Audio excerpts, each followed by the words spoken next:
राधे राधे। राधा रानी की कृपा आप सब पर बनी रहे। ओम नमो भगवते वासुदेवाय नमः।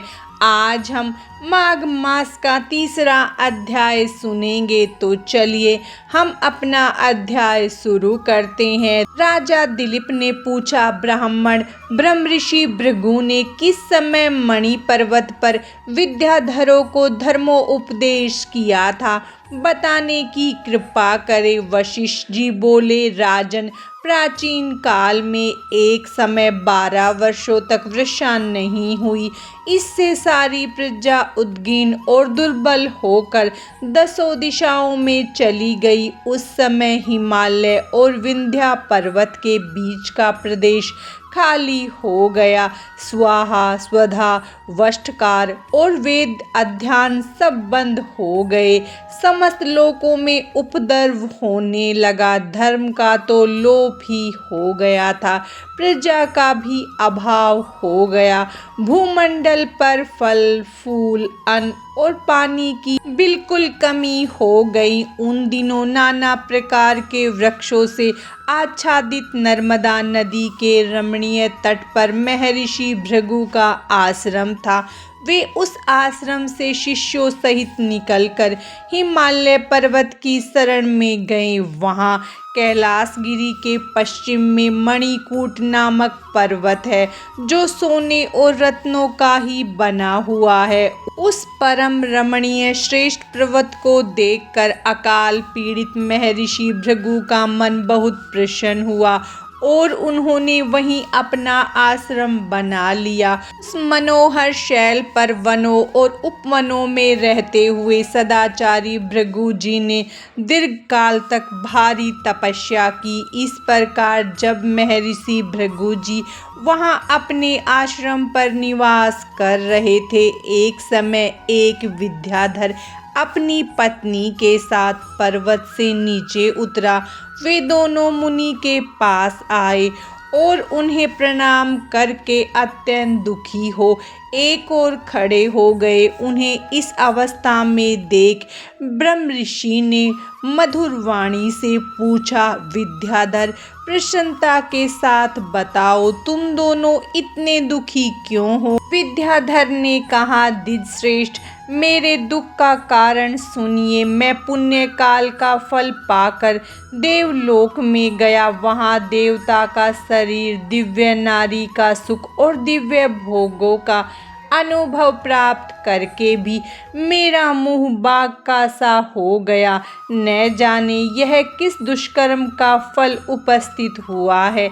यही सोच सोचकर मेरे मन को कभी शांति नहीं मिलती।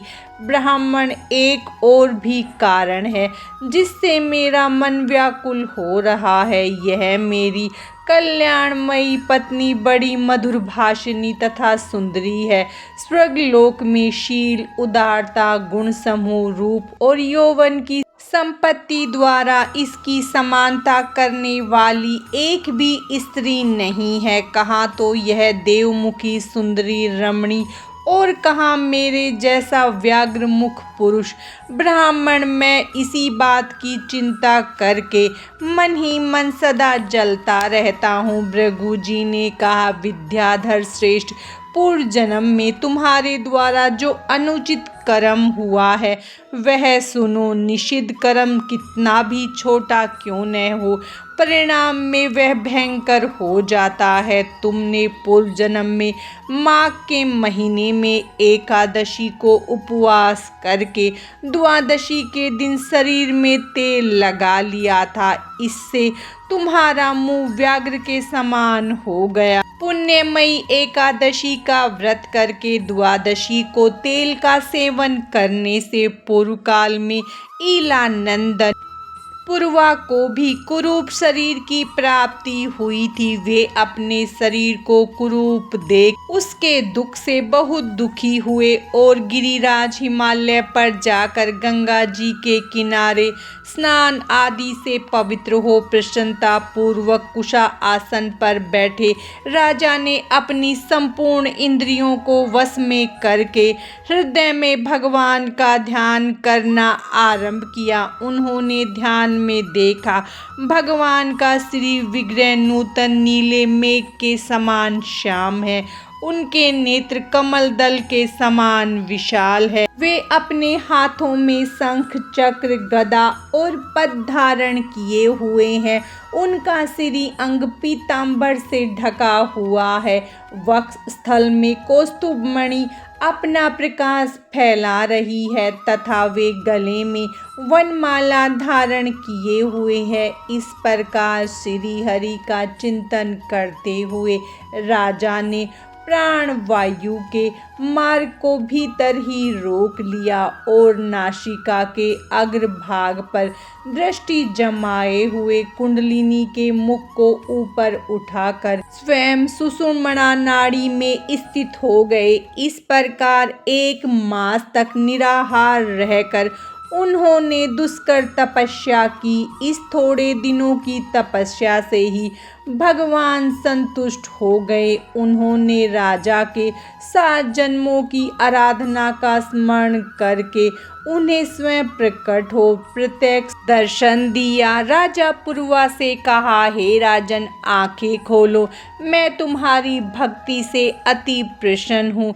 तुम निरंतर 7 जन्मों से मेरी भक्ति कर रहे थे, अतः मनोवांछित फल मांगो। महर्षि वशिष्ठ ने कहा, हे दिलीप, राजा पुरवा ने आंखें खोल ली तो आश्चर्यचकित रह गया। साक्षात भगवान विष्णु उसके सम्मुख थे। वह गदगद हो उठे और भगवान विष्णु की स्तुति करते हुए बोले, हे प्रभु, मुझे आपके साक्षात दर्शन प्राप्त हो गए।